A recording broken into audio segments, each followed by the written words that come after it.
Magandang araw! Allow me to share sa inyo kung paano ba mag-apply ng Medicard Full HMO Plan dito sa website ni Medicard. So first, we need to go to the website ni Medicard, yung medicardfields.com. Okay? Pwede nating i-select yung healthcare packages. And then you can see here, no, meron siyang for individuals, for families, for seniors, and then yung ASO. But since we are going to apply only now for the individual and family, so you can choose the individual or family. Kahit ano naman dito yung piliin nyo, pareho lang naman yung screen na lalabas. So for example, family yung pinili natin. So, lalabas dito yung mga options, standard and VIP.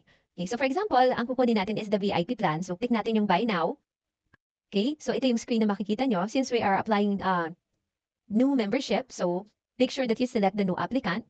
Click nyo yung next. And then ito yung mga type of plan o yung mga programs na available for the VIP kasi di ba pinili natin is VIP. So let's say, ang kukunin natin is yung regular private with 200,000 na DDL o yung tinatawag na MDL. So, continue lang natin. So as you can see here, ayan yung mga rates, ayan yung mga benefits na included doon sa plan na pinili natin. Okay? Click continue. Then we can now enter yung mga details no, na kailangan for application. Okay, sa principal payor, basically, yung magbabayad o yung pay your debt o yung pinaka-main applicant. So let's say for example, ang pangalan niya o ang kanyang family name is De La Cruz, na ang kanyang first name ay Juan, no? Ang middle initial niya ay C, or kung wala, you can click this not applicable. Okay? Ang kanyang date of birth ay year 2000 and then January 1. He's a male, so automatic no, yung age is na-calculate. Yung kanyang nationality is Filipino. Okay, ang kanyang place of birth, for example, is Caloocan City. Ang kanyang mobile number is, for example, 0920-123-4567. For example, he's in Metro Manila.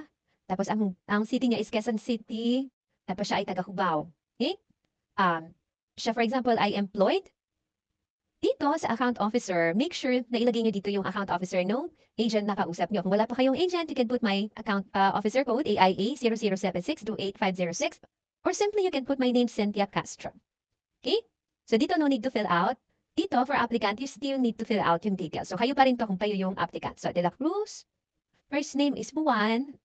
Okay? So wala siyang middle initial, di ba sabi natin? Tapos yung date of birth, 2000 siya, no? Pinanganak. January 1, no? Sabi natin kanina is a male, nationality niya ay Filipino.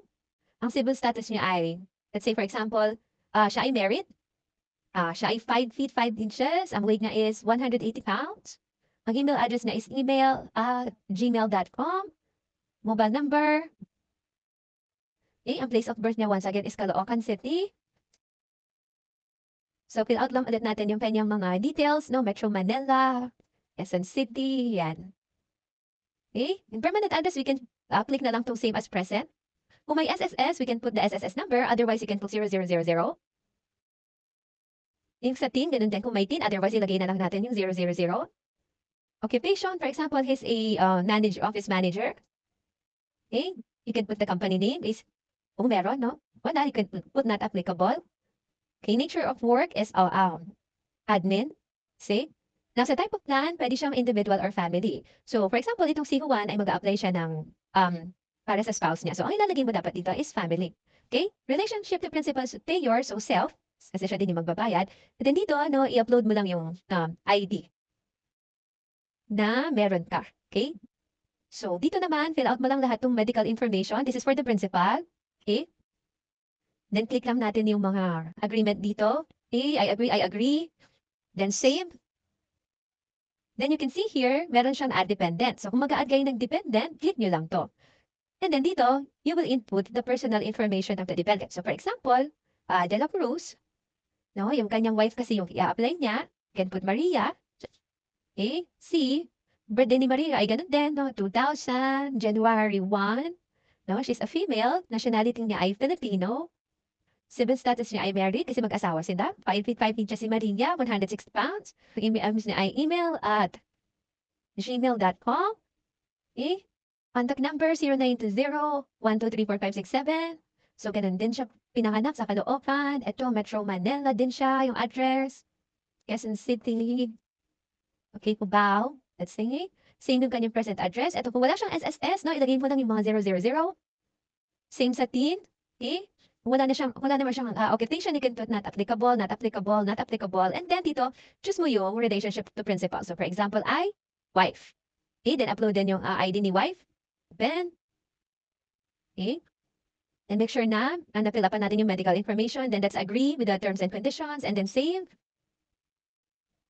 And then if you still add more dependent, you can click the add dependent. Otherwise, you can continue. And then yun na. Thank you for submitting your Medicard membership application. So, yan. After nyan, may marireceive kayong email from Medicard with the payment link if kailangan nang mag-proceed for payment. And if you have questions, drop lang kayo ng comments sa video na ito and I will try to assist you. Thank you for watching. Bye!